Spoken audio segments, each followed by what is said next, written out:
Yeah, thank you very much for now I do have a challenge still. Can any one of you see the stream?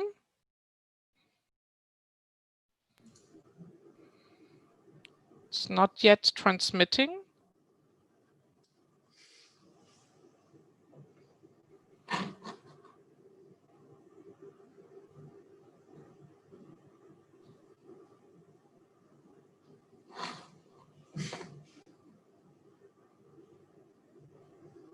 No, there is no stream. It's live on YouTube, I know, but it's not opening. Yes, okay, I can see myself now. Okay, thank you very much, and welcome now to the session on nutrition and diets and human nutrition and diets. We are not talking about livestock though, but we may eat livestock.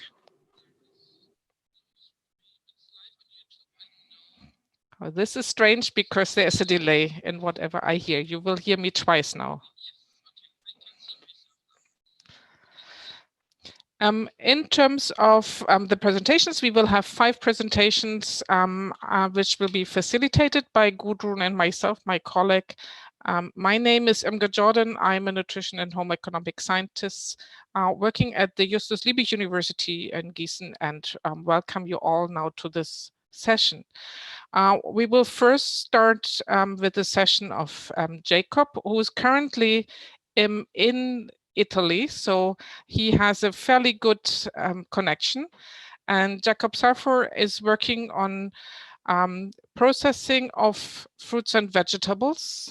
In his work, he will look at dietary patterns which are associated with overweight and obesity among rural populations in East Africa. So welcome, Jacob. We do have your video, and I would like you, Atsaf, to upload the video now.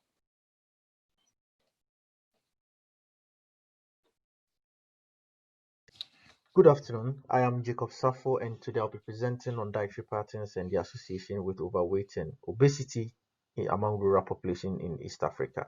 My study is under the Fruit and Vegetables for All Seasons project, otherwise known as FRUVACE, which looks at processing surplus fruits and vegetables in East Africa to address seasonal nutritional gaps. This project is a collaboration between 2 universities in Germany and 4 universities in East Africa. Previously, nutritional concern had been focused mainly on addressing hunger and underweight issues. But now, as a result of certain factors, including economic growth, societal and behavioral change, it's brought about what is popularly known as the nutrition transition, which is basically a shift from traditional diet intake to modern diet. Researches that have been conducted now on dietary patterns indicate that people now follow dietary patterns that contain more processed food. And these researches have been concentrated in urban areas. So the question now is, how has the nutrition transition also happened in rural settings? What dietary patterns exist? Do these dietary patterns in rural communities include processed food? And how do they relate to health outcome? And if they contain processed food, what level of processed foods are there? And that is what this study seeks to address. So this study focused on rural women in 3 countries in East Africa. And then the first objective of this study was to determine the health status of rural women in East Africa using BMI, and then also assess what dietary patterns exist among these women by zeroing in on the different levels of processing, which I would discuss later on in this presentation. And then finally, to analyze the association between the dietary patterns and then BMI as health outcome. As I said in my previous slide, the study was conducted in 3 countries. That is in Uganda, Kenya, and Tanzania. In each of these countries, we selected 2 districts for further studies. In each of these districts, we collected data across 2 seasons, which is the plenty season, where food is in abundance, and then the lean season, where there is limited food supply. So we employed 2 sampling methods for this study, which is the purposive sampling and then the simple random sampling. The purposive sampling was used in selecting the districts and then the sub-districts, whilst the simple random sampling was used in selecting the communities under the district as well as the households under the communities. In all, 600 households were randomly selected for each country, totaling 1,800 households for the study. We conducted interview with women of reproductive age. During the interview, we asked them questions concerning certain socio-demographic factors and then also on 24-hour dietary record, which was conducted across the 2 seasons. We also prepared standard recipes to determine the portion sizes of the foods collected during the 24-hour record. For BMI, we measured the height and weight of these women twice.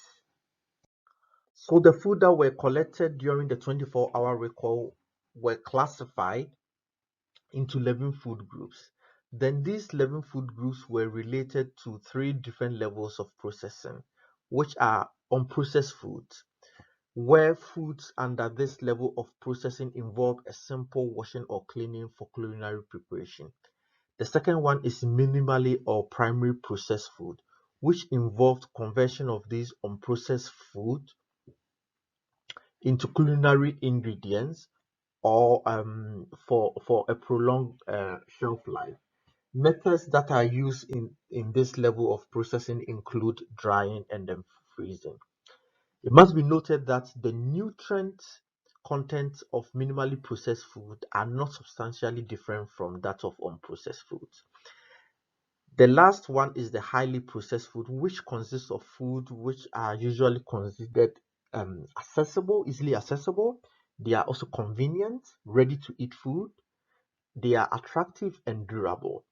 These foods usually contain high amount of salt, sugar, and fat, and as well as other formulations which prolong its shelf life and make it attractive for consumption.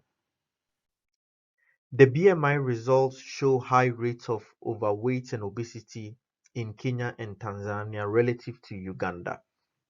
In Kenya, overweight rate stands at 29%, whilst that of Tanzania stands at 28%. However, in Uganda, the rate is almost twice less relative to either Kenya or Tanzania. Same trend exists for obesity levels. In Kenya, obesity is at 18%, and that of Tanzania, it's almost 14%. And then in Uganda, it is almost 8%, which is then again twice less relative to either Kenya or Tanzania. So, in pulling these three countries together to provide a regional overview, um, overweight rate in East Africa stands at 25%, and that of obesity is 13%. So we employed principal component analysis on the 11 food groups that we classified to extract dietary patterns for rural women in East Africa. In all, we're able to extract four dietary patterns, which explain 53% variance. So the first dietary pattern is what we call the mixed diet, which is made up of mainly unprocessed and highly processed foods. So the mixed diet was made up of the starchy plant food group, the fruits, milk, and then sugar and sugary drinks. The second one is what we term the pulses and nuts, which was mainly made up of the pulses and nut food group. And then this food group consists mainly of unprocessed foods. The third pattern is known as purchase diet. And this purchase diet mainly or largely consists of only highly processed foods. And then the food group that makes up this purchase diet are milk, bread and snacks, and then tea. And then the last pattern is what we call the plant and animal source diet, dietary pattern, which consists of vegetables, meat and fish, and oils and fat. And the food within this pattern, it's made up of unprocessed, minimally, and highly processed food, which is all three levels of processing. The results here show the relationship between the dietary patterns extracted and overweight and obesity. Telltale 1 indicates low consumption of that particular diet, and Telltale 3 indicate high consumption of that particular diet. So with the purchase diet, high consumption here indicates a positive relationship with overweight and obesity under the three modeling scenarios. Comparing that with mixed diets or pulses and nuts, a higher consumption of either of these diet show a negative relationship with overweight and obesity. So now let's have a look at the magnitude of effects of the dietary patterns which were standardized on body mass index after controlling for certain factors which might possibly also affect body mass index. So let's start with the pulses and nuts. So an increase in the intake of pulses and nuts by one standard deviation is associated with a decrease in BMI by 0.696 kilogram per meter squared on average. With that of purchased diet, an increase in the intake of purchased diet by also one standard deviation is associated with an increase in BMI by 0.454 kilogram per meter squared, also on average. We, however, did not find an association between mixed diets and body mass index. And we also did not find an association between the plant and animal source diets and BMI. In conclusion, we found high rates of overweight and obesity among rural women in East Africa. And then all three levels of processing were identified in the dietary patterns that we extracted. The dietary pattern that was characterized by highly processed food is associated with overweight and obesity. And the foods within this pattern consisted of bread and snacks, which are usually fried in oil and contain high amount of sugar. It also consisted of ultra processed milk, yogurt, tea, and coffee. And these foods are largely purchased instead of being prepared in the house. So what do we suggest going forward? We suggest that nutrition intervention or programs must now actively involve street food vendors, shop owners, and other food vendors. And then also intensive nutrition education at the household level. It's important to sensitize household on the effects of excessive intake of these highly processed foods.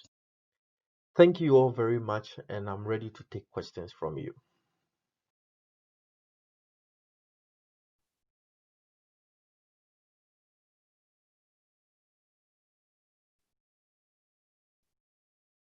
Notice that my microphone is off. Sorry. Thank you, Jacob, for keeping in time and your very nice presentation.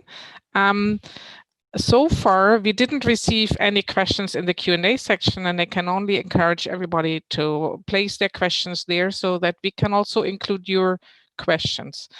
Um, I would like actually to know from you, Jacob, you presented that fruits were never processed or were not considered as highly processed foods. Is this, are there no raisins, nothing, no bakeries used in those three countries, where fruits are maybe also consumed as sugared juice or something like this? Or how did you include these into your data analysis? Yes, thank you very much, Ingat. So we found, as you said, we found fruit juices that contain a lot of sugar or that are flavored with fruit, and that was classified under sugar and sugary drinks. So the fruits that we classified was those fresh fruits that they consume. Yes. Mhm. Okay. We also received one more question to you, asking, could you elaborate more on why you used 11 food groups and how did you differentiate them from other systems where we look into 12 or 16 food groups or sometimes 10? Yes. So I wanted to I used 10 food groups. So well I will say that I did not use what's it called, the 11 food groups alone. So what I did was I classified the food groups based on one, their nutrients, how they are related in terms of nutrient, and then also I considered the distribution of intake, and then as well as the level of processing of each of the foods that I classified. But then I had three scenarios. I first grouped them into 21, and then came down to 14, and then before I came down to 11. So I compared the result across all these three scenarios to see which one was better for interpretation, and then also suited the objective that I was running. So Mhm. I did like three different classification of food groups based on the intake distribution, and then also the level of processing, as well as their how they are related in terms of nutrients. Yeah, and I think one has to remind ourselves that the food groups here, which are used for generating dietary patterns, are not the food groups which we use to calculate dietary diversity, because no, they do. I mean, we use the same term, but we are not using the same tools in this case.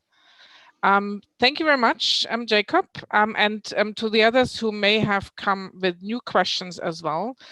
Please phrase them directly to Jacob. And Jacob, you may look into the WUVA application and maybe respond to one of them on a personal level. Thank you very much. Yes, sure. And Thank you very good much, luck Mgad. with the proceeding in your studies as well. Okay, thank you very much, Mgad. Okay. The next presenter will be Christian. His full name is Christian Rantompuarisen from Madagascar. He will present us something on nutritional opportunities of edible insects. So we are changing from dietary patterns more to the food-specific items. And he also has uploaded a presentation to Atsaf. Could you show this?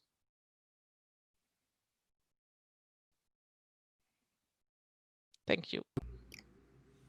A very welcome to my presentation. I'm Christian from the University of Antananarivo, and I'm happy to share you about my research on nutritional opportunities of edible insect in Madagascar, the case of two silkworm species.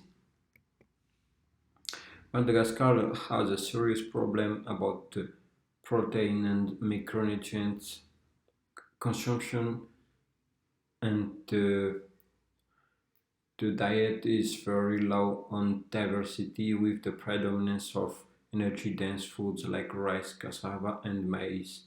The main reasons are the difficult availability of quality food like meat and other vegetal source of protein, and the main reasons is the poverty, the pressure on land use.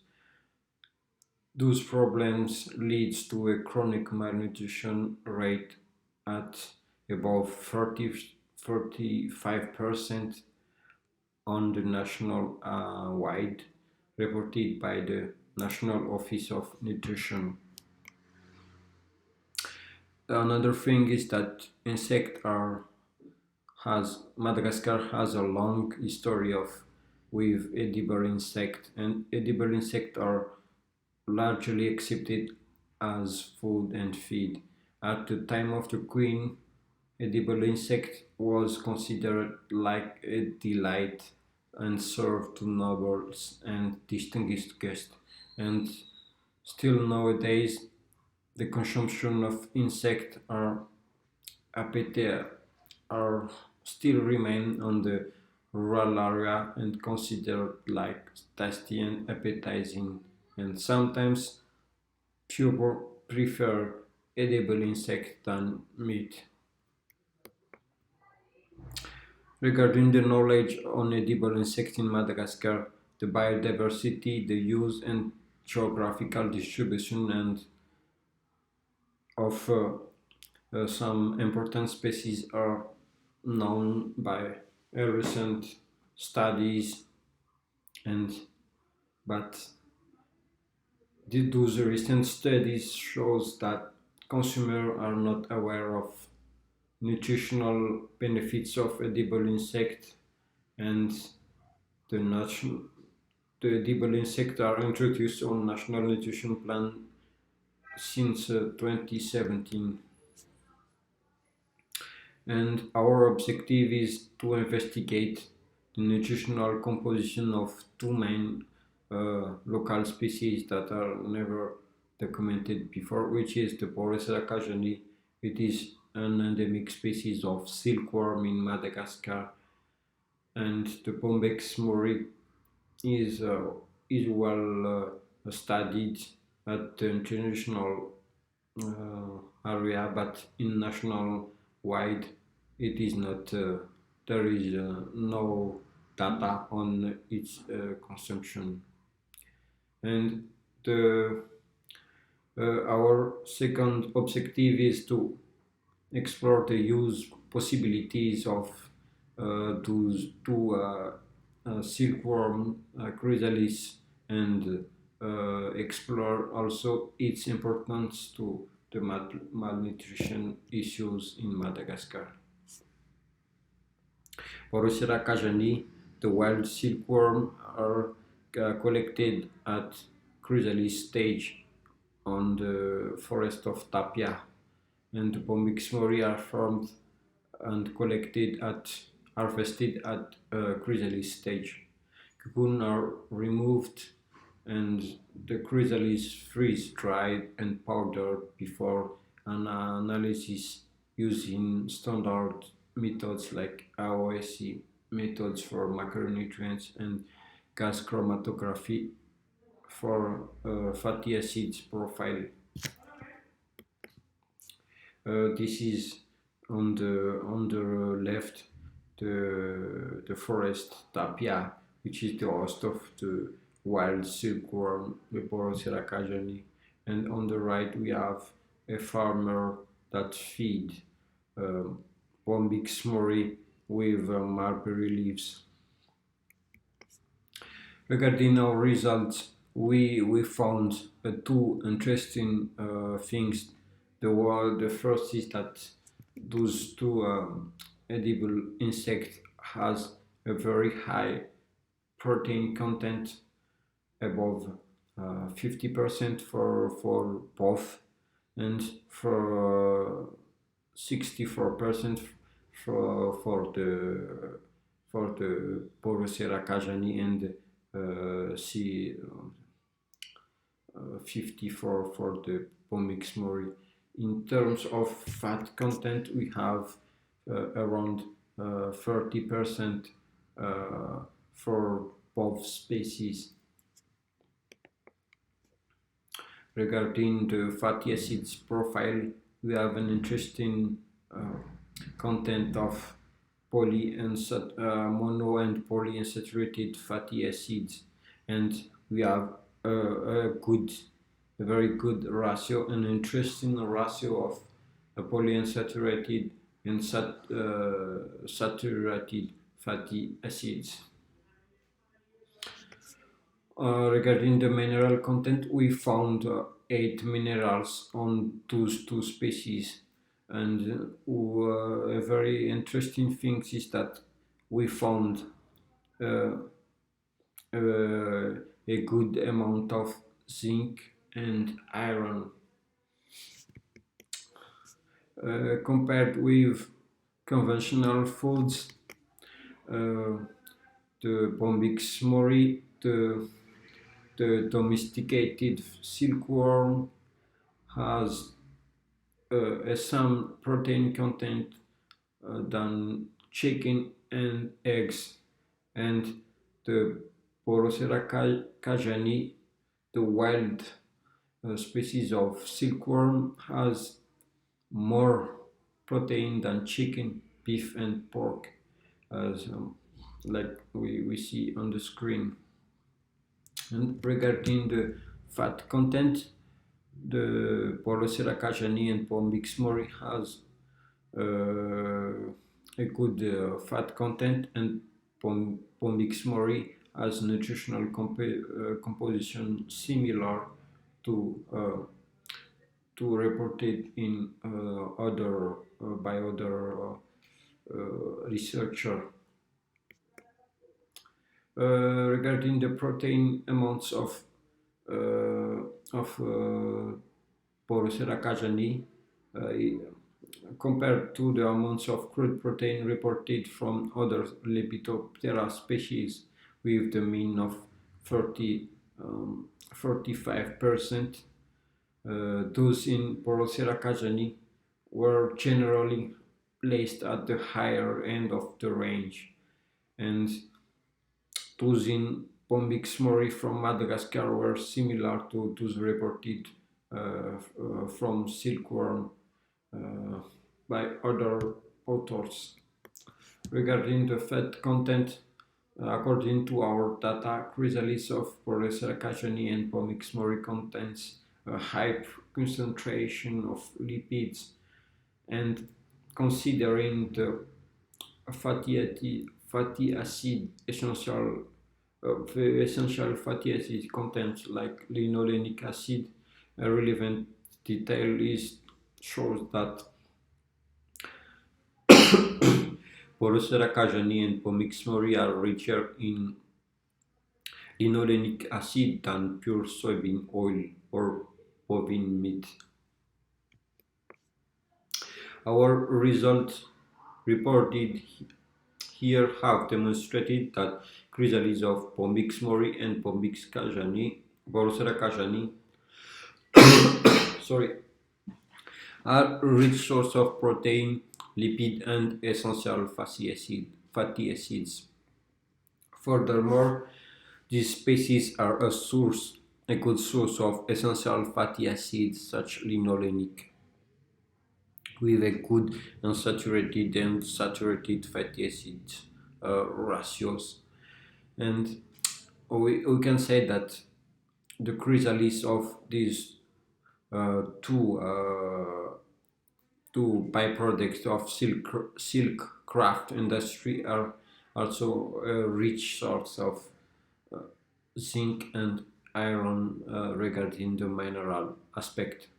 And we recommend the use of these two silkworm to improve and diversify the starchy pest diets of vulnerable groups in Madagascar. So thank you for your attention, and I'm here to welcome your comments and to respond your question. Thank you for your attention. Yes, Christian, thank you very much for this nice presentation. While we are waiting for questions in the Q&A section, one question to you. You were quite detailed among in regard to the fatty acids, but I'm not very sure about the quality of the amino acids in relation to what we say our proxy, the egg, the chicken egg. Can you explain us a little bit on whether the insects you have been looking at are better or of lower value than we would call the egg? Yeah, uh, thank you for this question. Yeah, you're right that we, in terms of,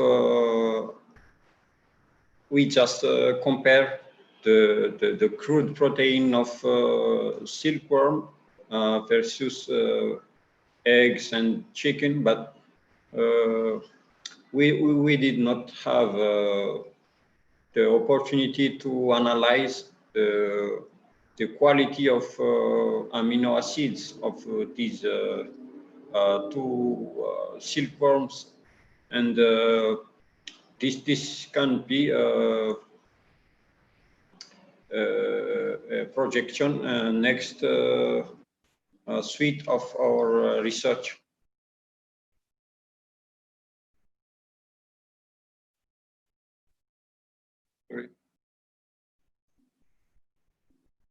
It will be very important once if you compare something for a protein source as an important protein source, that you look into the protein quality itself.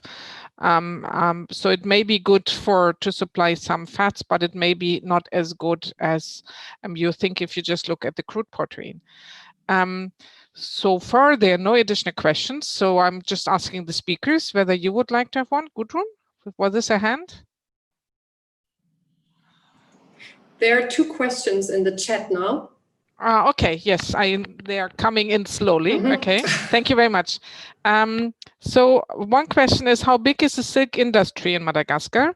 So what do you think is the potential of using these insects as a food source? Yeah, for the size of the silkworm farm in Madagascar, first of all, the silkworm, the wild silkworm, is found only on an endemic kind of forest, which is the tapia forest, and we have now we have a big problem with this tapia forest. It is being burned by bushfire, and the tapia is being disappeared if there is no intervention. And this is for the wild silkworm, and for the rare silkworm, the farm is very small, in small scale, but there is two main regions that do the farming of silkworm. And in terms of statistic, in terms of amounts, till now we do not have quantity for how much quantity is produced and consumed per year. Yeah. Okay, there's one more question and maybe a one sentence answer, because I think it's an important one, although all questions are important. Edible insects are considered as destructive to crops. So when you look into the forest and where those insects are living, how do you ensure food safety in case farmers use pesticides to get rid of those worms? Yeah, for edible insect is yeah, for those two kind of silkworms, there is no threat to crops, but this threat is for the species of locust, like migratoria locust. And till now, these two insects do not harm the crops. Okay, thank you very much. So there will be no food safety issues in case they are actually getting all over the forest. Thank you very much. And any additional questions, please raise directly to Christian, who will follow up on the WUBA application. I'm pretty sure on that. Thank you very much, Christian. Thank you. We are moving on to Zara, Zara Majili from Tanzania. She will talk about preferences and consumption of pigeon peas. So we are keeping the protein part maybe. Among rural farming households as determinants for development of diversified products. Welcome, Sarah. You will need to share your screen now. Yes, I'm ready to share my screen. Thank you, the moderator. My name is Zara, as you mentioned. I'm presenting to you preference in the consumption of pigeon peas among rural farming households as determinants for developing diversified diet. Pigeon peas is among legume which is grown in the country, and is highly adaptive to climatic condition, and it is used mainly for household consumption as well as source of income in our country. But again, pigeon peas is nutritious and is affordable compared to meat alternatives. So it's very important in addressing protein, energy, malnutrition, and micronutrient deficiency. So why pigeon peas? We observe that in our country, there is low consumption of legumes. You can see that it's only 14.4 grams of all legumes are consumed per day per person, which is lower than recommended amount. But in terms of pigeon peas, only 30 to 35% of produced pigeon peas are consumed as a green pigeon peas as well as a dry pigeon peas. So why there is low consumption? This is due to lack of skills on preparation of different legume recipes, but also inadequate knowledge on importance of consuming legumes, and also consumption behavior and limited duration of availability of green pigeon peas. Apart from low consumption, there is high post-harvest losses due to inadequate processing techniques, but also these deny nutrition well-being of individual and income, and hence lead to food insecurity. So the objective of this study was to analyze the existing recipes and consumption pattern related to consumer preference, but also to determine the nutrition knowledge and actual perception of pigeon pea consumption, and to identify key drivers and obstacles for their consumption in 2 villages found in Lindi region. And this is Lindi region, which is found in southern part of Tanzania, which is in Africa. And these are where the 2 villages can be found. Lindi is the second largest producer of pigeon peas, and 80% of farmers grow pigeon peas, and Lindi are the main consumer of pigeon peas. They consume pigeon pea when green, but also consume when dried compared to other regions.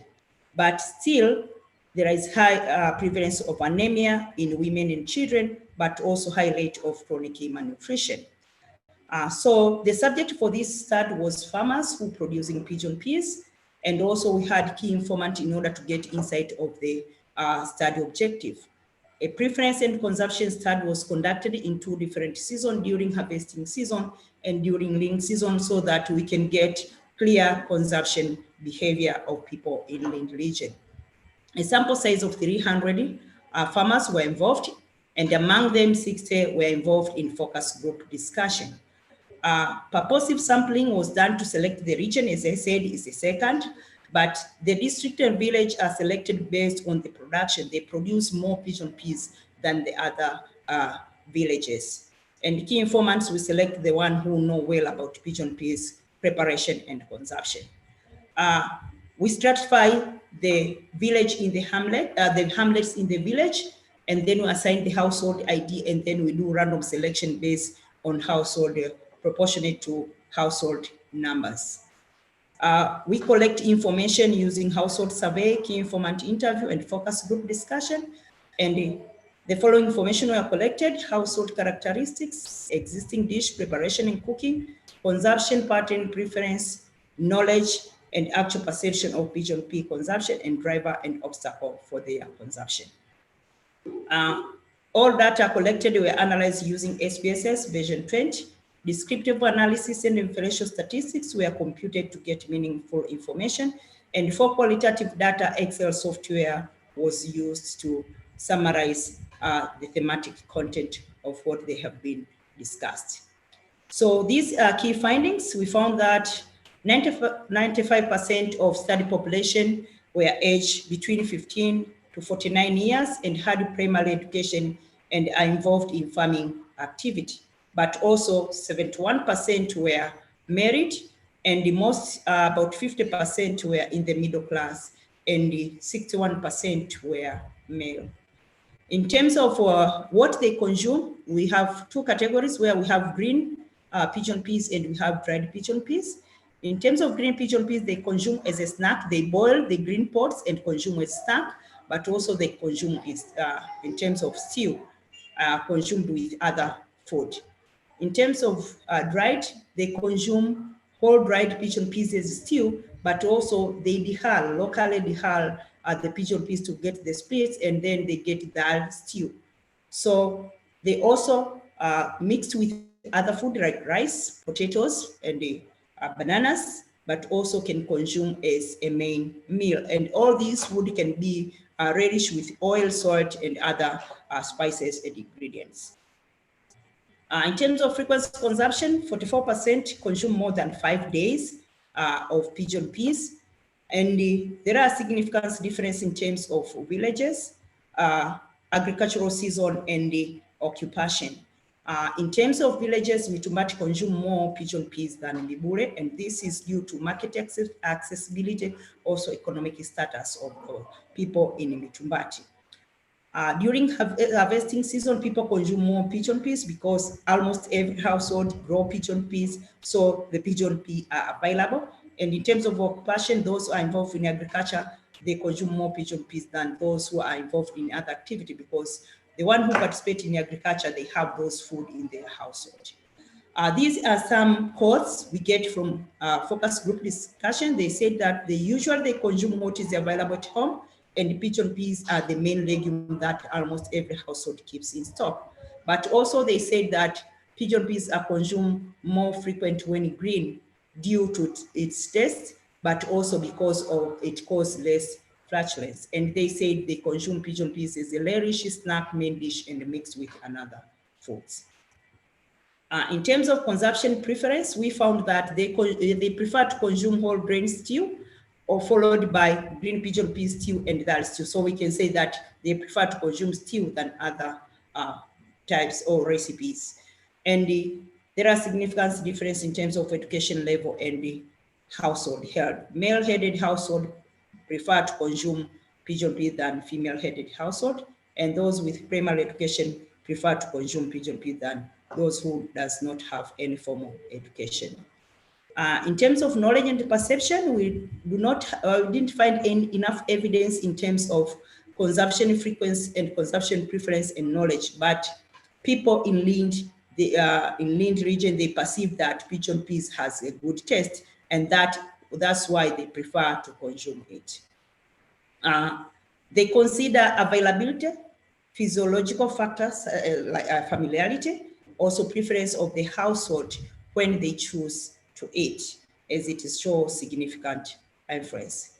And the key driver for their choice is availability, though the coefficient of determination is only explained 70%. So it could be that they consume due to other factor.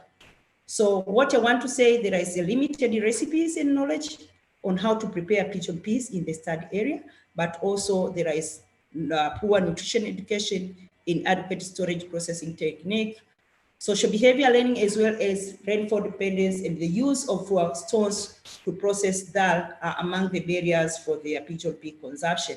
And therefore, this necessitated the need to have innovative ideas that can be used to develop diversified and shelf-stable product to increase the shelf life of the product, but also to make it available for them to consumption. So as we have seen that availability is a key driver for their consumption. So when we have innovative processing ideas, we'll come up with a diversified shelf-stable product. But not only ending with that, we need also to develop those recipes on how to prepare and provide cooking demonstration and promote consumption. But also nutrition education should be implemented, not only for consuming legumes, but also for healthy eating, and should be promoted at all age level. And these are my list of reference. I would like also to thank German Federal Ministry of Food and Agriculture Organization for their financial support, Veg Leg coordinators for giving me a chance to participate in this study, and the supervisor for the advice and guidance. Thank you for listening. You can find the full paper at the following link, or you can contact me through my email. Thank you for listening. I welcome questions and comments. Thank you, Sarah. We do have limited time left, but I think there will be time for at least 2 questions. So far, nothing was received in the Q&A section, so a quick question to you. Did you include preparational time when it comes to dried pigeon peas as a hindering factor to actually prepare pigeon peas or any other legumes? Yes, we collect information about preparation time, and also we collect information about energy used for cooking. What was the impact in terms of hindering factors, or was it neglectable?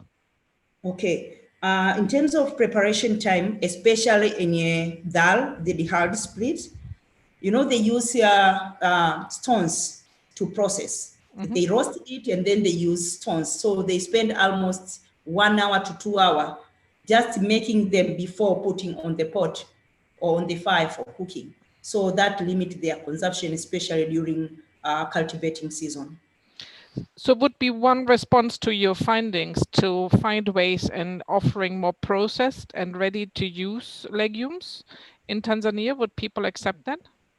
Yes, we accept. They accept them because we asked them during focus group discussion are you able to receive any innovative ideas? Say, okay, we are able to receive because we are consuming the way we consume because we don't know how other way to prepare it. And that's why we say, okay, we need to have some new recipes so that can be tested. However, we need to develop by involving them from identifying which product, and then also to be a participatory kind of preparation so that they can test and then we can see their response, how they can respond on those products. Okay, so you're not yet linking up with the food industry as a potential to offer some cheap legumes in a processed manner, or is this a second strategy? Yeah, that is the second strategy because we are still on the product formulation. We have already identified which product they prefer, so we are still in the product formulation, and then we test the product, and then it's where we can link with industry after knowing which product will be acceptable. Okay, looks nice. Just one more comment before we hand over to Gudrun, is in Germany, they have now started to introduce pasta and rice made out of legumes. With the pigeon peas, they don't taste that much, but with lentils, they're quite fine. So maybe you have to ask your colleagues from Germany to send you over a parcel. Maybe it can be introduced locally as well. Okay. Yeah, by this I say thank you to all the three presenters, and I hand over to Gudrun. Okay, thank you. Nice to meet you, Imran. Yeah, thank you very much. So I will take over from here. We have 2 more presentations to go. And we move now from Tanzania only a bit up. We still stay in East Africa and move to Kenya. And in fact, the next presentation will deal in Western Kenya. So first of all, we will hear from Eleonore Kretz, some findings from Teso South in Kenya, and she was looking into fruit consumption of children. Do you share your screen? Yes. Or? Yes. Yes. Okay, then the floor is yours. Okay, I will try to share. Okay.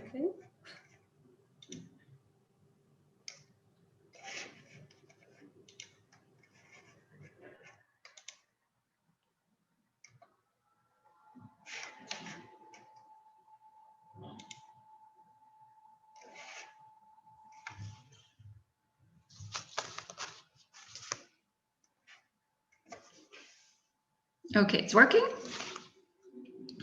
Okay, great.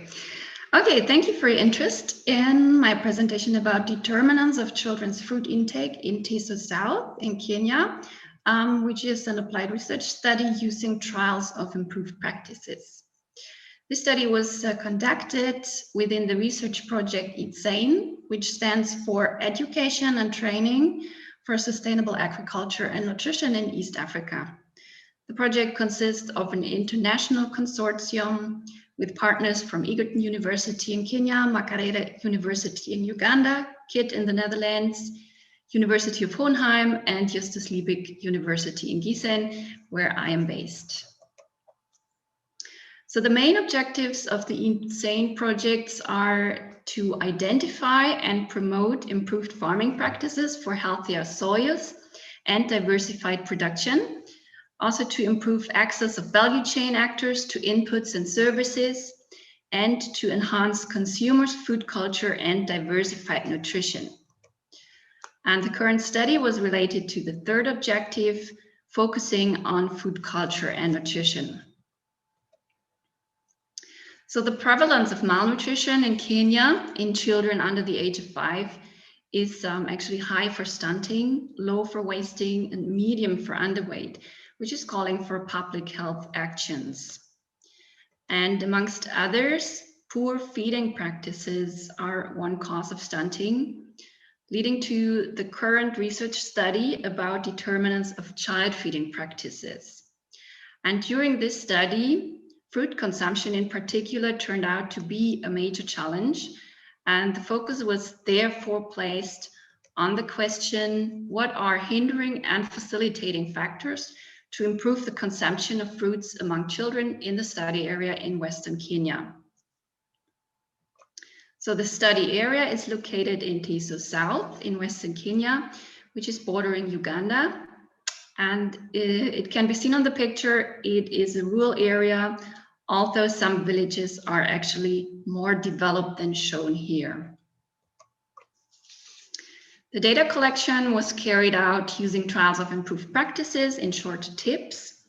From August to October 2019, 53 households in 8 villages were targeted, and a total of 3 household visits were conducted.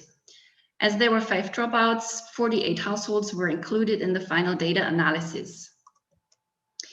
The household visits comprised first the assessment of current child feeding practices, then a counseling on how to improve these practices, and it was negotiated with the caregivers which improvements they were willing to try for the next 2 weeks. In the second visit, the respondents reported about experiences during the trials. Further assessment and counseling was done, as well as further negotiation about trying more improvements. And there was another round of feedback from the respondents during the last visit. Additionally, a quantitative data collection on the number of different types of fruit trees in the respondents' homesteads was carried out.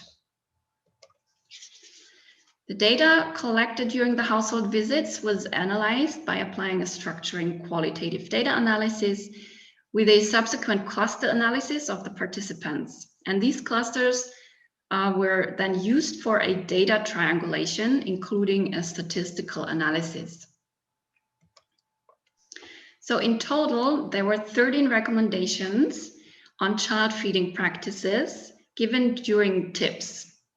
And different topics were covered here, for example, the consistency and enrichment of porridge or the provision of snacks on a regular basis, as well as recommendations on responsive feeding. Overall, the recommendations were implemented with quite high implementation rates, most of them at least 90%. But 2 recommendations on fruit consumption and availability had low implementation rates, as shown in the table here. So serving fruits on a daily basis and also planting more fruit trees in the respondents' homesteads were main challenges. So the main influencing factors in the implementation of improved practices in regard to fruit consumption were availability and accessibility. For example, one mother was able to purchase fruits, whereas the other one stated that she could not access fruits as they were not in season. And also the access to fruit seedlings was reported to be difficult. Then also child preferences influenced the mother's food choices, either because they assumed the child liked fruits or they preferred biscuits instead. In the category of lifestyle and routine, time constraints and periods of sickness were major hindering factors. But some mothers reported that they could get assistance from older children in purchasing or providing food. Knowledge or the lack of knowledge about the benefits of a regular food consumption was facilitating or hindering the implementation. Some mothers perceived enriched porridge, for example, with lemon as tasty, while others perceived the practice as unnecessary for their children. And positive effects were mentioned, for example, that snacks, which also included fruits, have helped the children to be less restless before meals. And in regard to planting fruit trees, external conditions such as weather conditions or children or animals uprooting seedlings were mentioned as hindering factors. The mean number of different types of fruit trees in the participants' homesteads ranged from 1 to 10, with a mean of 4.6. And there were mainly 4 types of fruit trees that the majority of the respondents had in their homesteads, although there's actually a greater variety present. So the characteristics of the cluster groups that were formed are related to the names and concern the implementation of the recommendations on child feeding practices. So the barrierless were the participants who implemented all recommendations agreed upon without mentioning any difficulties. The overcomers also implemented all recommendations, but they reported some difficulties in doing that. The limited in fruit consumption and or planting fruit trees implemented all recommendations agreed upon except these 2. and the struggling were not able to implement all recommendations they had agreed upon. And the mean numbers of fruit trees per cluster groups were analyzed for statistical differences, which were found between the first two groups versus the last two groups. And there was also an association between a higher number of fruit trees and a more successful implementation pattern of the recommendations on child feeding practices. So the association between fruit cultivation and a successful implementation patterns leads to the question whether own production or fruit purchase could increase fruit consumption. So a study from actually Keating et al. In Western Kenya found that the least amount of the participants' food budget was spent on fruits, and that the respondents stated that an increased cultivation would also increase their consumption. And in this regard, the value of fruits must also be taken into consideration. Another study within the ITSANE project from Ferry et al. Revealed that knowledge about health benefits was present, but in particular, indigenous fruits were considered as poor man's food, indicating a low value. In conclusion, the main challenges to increase fruit consumption among children were seasonality of fruits, financial constraints, and the inability to plant more fruit trees. So field trials and interventions are needed with a focus on the cultivation of fruit trees, fruit availability throughout the year, and promoting the health value of fruits. So the ITSANE project is part of the LEAP Agri project of the European and African Union, and the current study is funded by the Projektträger BLE with the support of the Federal Ministry of Food and Agriculture in collaboration with the National Research Fund Kenya. For further information, also please visit the website itsane.info. Thank you very much for your attention. Yeah, thanks a lot. It was, very impressive work, I think. A lot of data shown. Now, I just checked whether there are new questions, but no, this was still to Zara. Okay, well, first of all, I would like to start with a question whether your respondents also touched on the issue of environmental benefits through trees on farms, whether this was somehow an issue, because I mean, they have usually high water holding capacity, they give shadow, they maybe even give additional fodder to animals. I mean, there is a lot going on also around trees on farms. They not only usually give fruits to children in this case. So was this somehow discussed that trees could be beneficial in any other ways?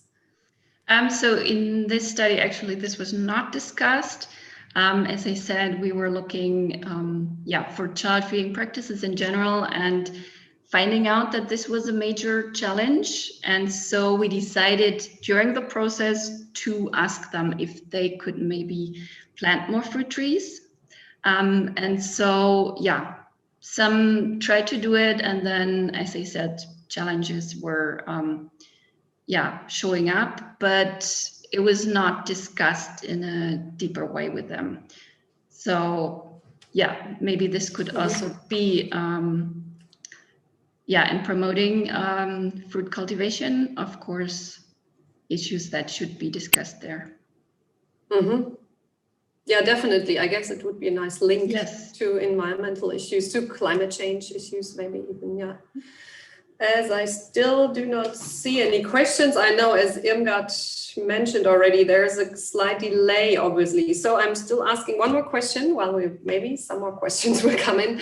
I saw in your list, it was very fast, of trees that you found actually on the farm. That the first, I think they were all, what we would call exotic fruit trees, and the more local ones, or indigenous ones, were somewhere down the list, and I guess found only on few farms. Was this somehow an issue, or did you discuss also maybe some factors, or was there anything discussed around exotic versus the indigenous ones? Well, it's what, yeah, we were also astonished about, that these, local fruit trees, I mean, there are maybe not so much on the farms itself, but they are growing widely. And so people also say, okay, we can just go to the forest and pick some fruits. Yes, but if that was really done very often is the other question. And it seems that these fruits are not that popular. And as I said, they were sometimes named as poor man's food. So only, if you don't have any other option, maybe you go and pick them. But yeah, they would not do it voluntarily, maybe. Mm-hmm. Okay, so still something to do or to research on here, because some of these species I think are well adapted to the climatic conditions. Yes. So, but of course, this is somehow a plus or a bit outside your area. But okay, there's one question now. There's one question. Yeah, I moved down here. Okay, let me read out this question. Hello, thank you for the presentation about fruits in Kenya. As getting new seedlings started has been a problem due to animals and children, have some people in the area tried grafting different types of fruit onto the same tree to extend seasonal availability? Or do they rely totally on the market and what is available there? Or have people started grafting themselves? This is not something I have heard of. So mostly they were trying to buy seedlings or even seeds and try to plant them. Mm-hmm. So that was how they were going forward to do this. So I have not heard about people, using other ways than that. Mm-hmm. I mean, as far as I know, it's also not, as a layperson, not that easy. So, but probably it could be integrated into any education, nutritional education program. So yeah, like the problem seems to be that people rely on their own food consumption. So this is really something that could be more promoted, so the people have maybe more access to seedlings or to technologies how to really plant more fruit trees. And I think this is a working field. Mm-hmm. I just see that also your colleague Thomas Hilger just commented that in your work package 1 you deal with this topic, or with fruit trees, and probably similar questions. Then thank you. Well, okay. Thank you. If there are no more questions also from the people here online, of course you have kind of a bonus because you can just speak up, but nobody is raising their hand here. And time is also up. Then thank you so much, Eleonora. Thanks a lot, and all the best for your further studies. Thanks. So we move to our last presentation today. In this session, we still stay in Kenya and even in Western Kenya. And we will hear from Julia Bödecker from Biodiversity International. And she will present something now on pathways leading to diversified diets. So are you going to share also your screen, or have you something pre-recorded? Yes, I'm going to share the screen. You share the screen. Okay, then welcome, Julia, and the floor is yours.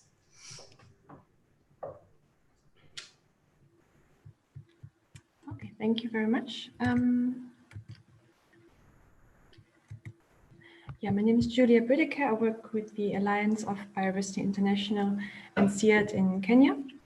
And I'm happy to talk to you about our study on pathways leading to more diverse diets, which is a retrospective analysis of our participatory nutrition-sensitive agriculture project that we have been running in Kenya since 2015. And the study was also supported by GIZ, BioVision, Ghent University, and the CGIAR research program on agriculture for nutrition and health. So as I said, since 2015, we are running a participatory project in a small county in Western Kenya called Vihiga County near Lake Victoria. And it started with a participatory development of activities to improve nutrition. So we encouraged and supported communities in identifying their own activities to improve nutrition.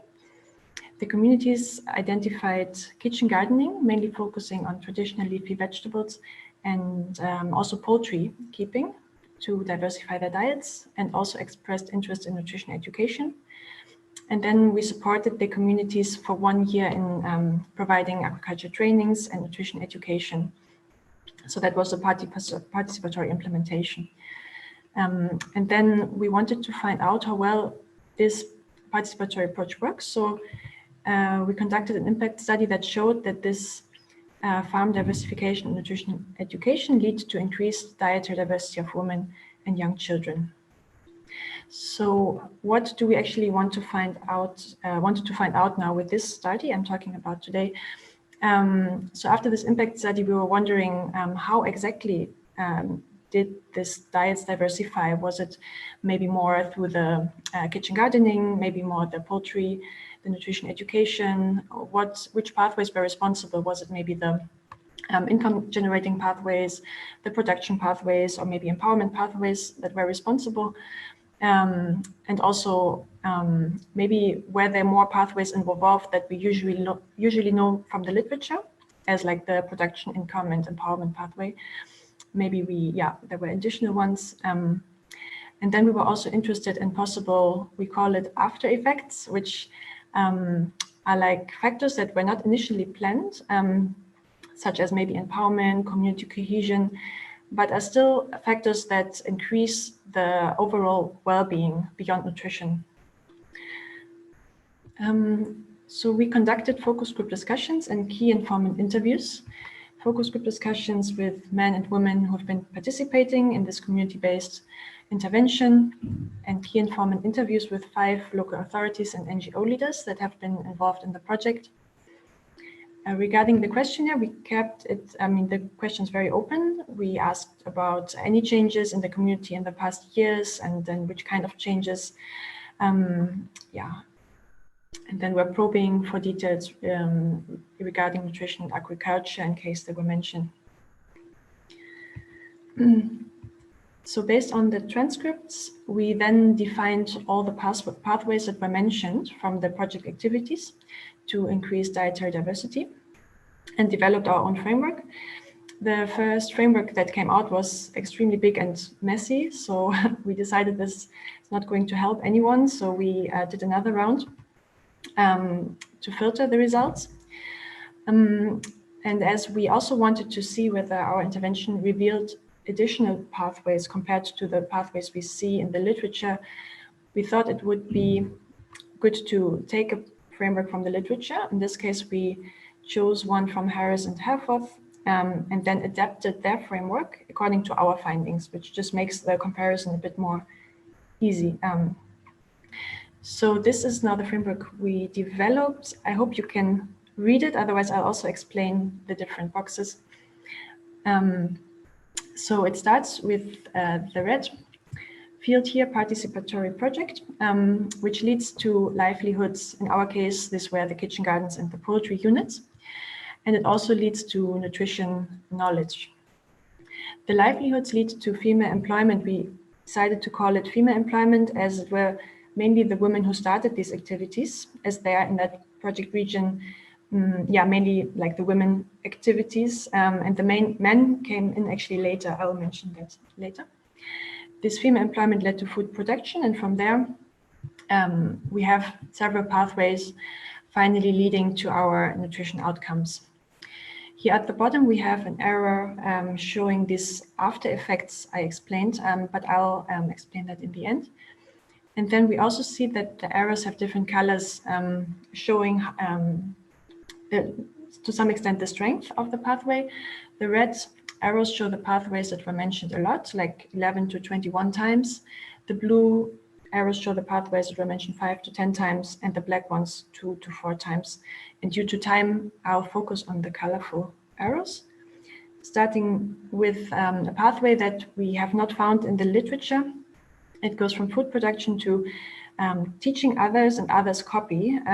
It was mentioned a lot that the project participants share their knowledge about kitchen gardening and poultry keeping. They teach their neighbors a lot, and also the neighbors become curious. They ask like, oh, you always have vegetables, how do you do it? Yeah, for example, one woman said, we teach our neighbors so that they don't steal from us. Currently, there's lots of vegetables in the community. And the prevention of theft was actually mentioned as, or seemed like the main motivation to teach others.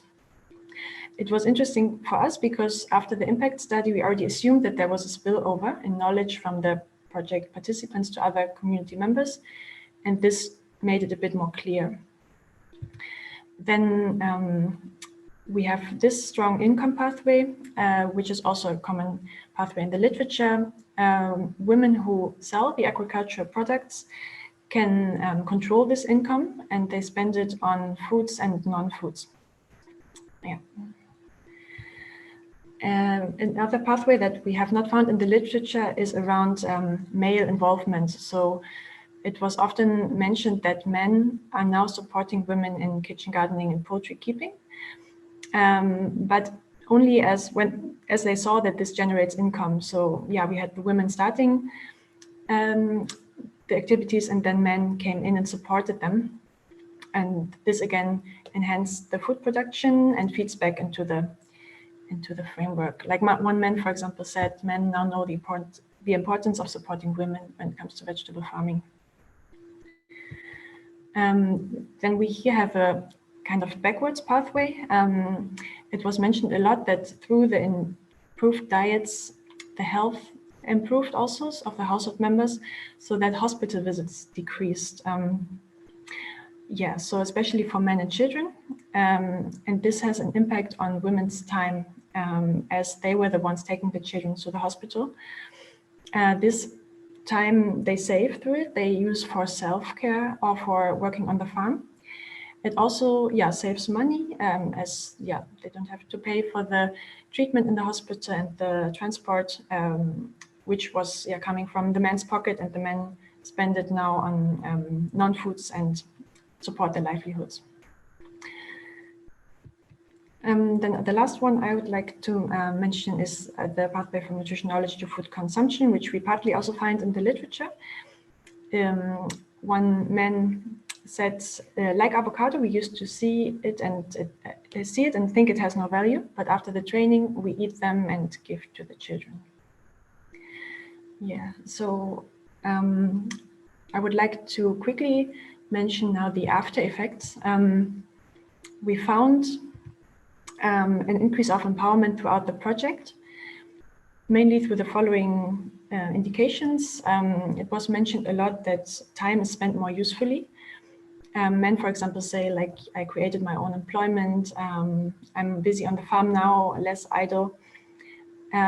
What we found also very interesting is that in frameworks in the literature, it's often shown that increased workload can negatively affect women's health and care capacity. And we think it's very important to acknowledge that agriculture programs can be demanding on women's time and energy. We found no indication that this applies to us. When we think it's possible that the potential harmful impacts on women were mitigated by the participatory nature of the project, as women chose the agriculture activities, and so it's likely that they chose activities that are manageable to them. So one woman, for example, also said, some women were too idle, now they're busy on the farm. Yeah. Then, yeah, women have the capacity to provide more food on their own through the income pathway, also to the production pathway. This community project participants have increasing recognition in the community, as they are the ones who have the knowledge about the kitchen gardening and always have vegetables. And yeah, women have support from their husbands, which enables them better to do what they want to do, which can be empowering. Yeah, then we also have the after effect of community cohesion, mainly through the sharing of knowledge, which build a network of others working towards the same goal. A man said, for example, community members have changed. We have taught each other on vegetable farming. And we also identified increased harmony in the household. It was often mentioned that there's more happiness in the house, increased husband-wife collaboration, and reduced conflicts. For example, also because before women were asking men for money to buy vegetables, and yeah, this is less the case now. A woman said there is reduced poverty, we sell vegetables to buy other foods. We are no longer asking for money from our husbands every time, and this has reduced conflict among couples.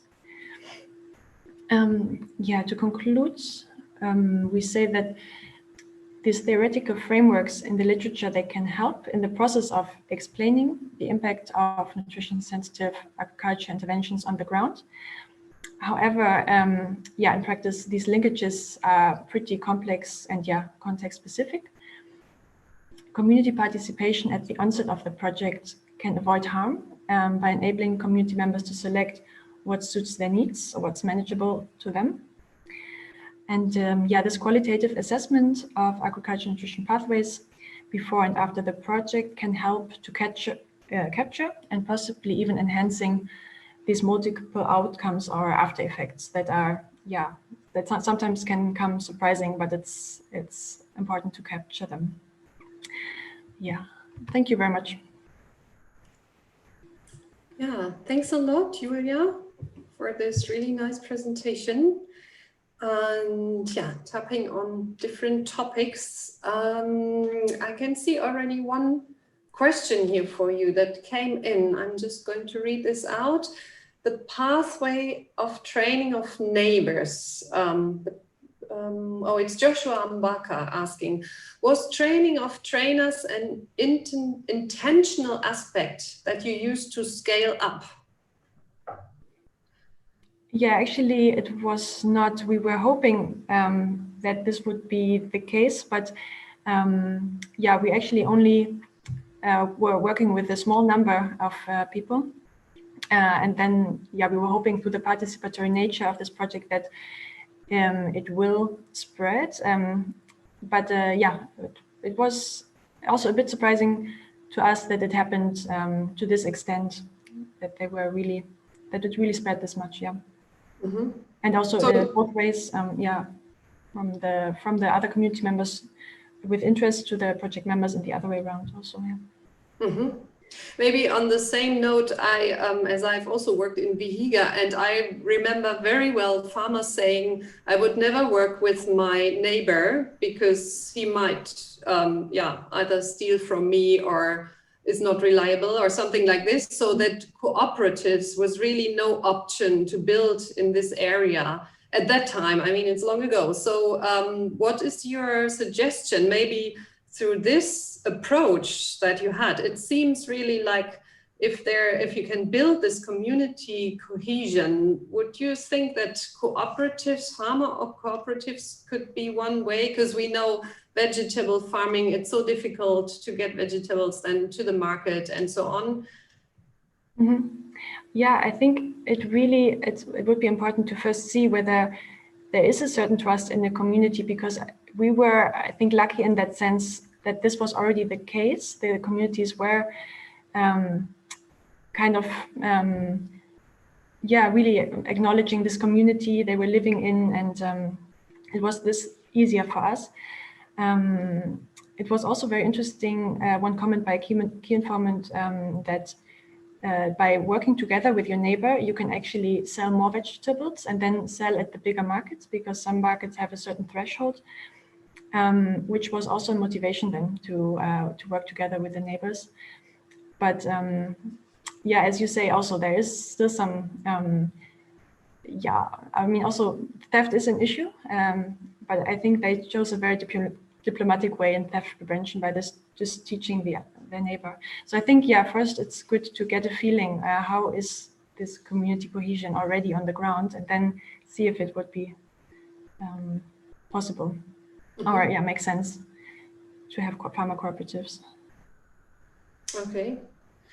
I'm checking. There are so far no other questions. Maybe here from nobody's waving the hand.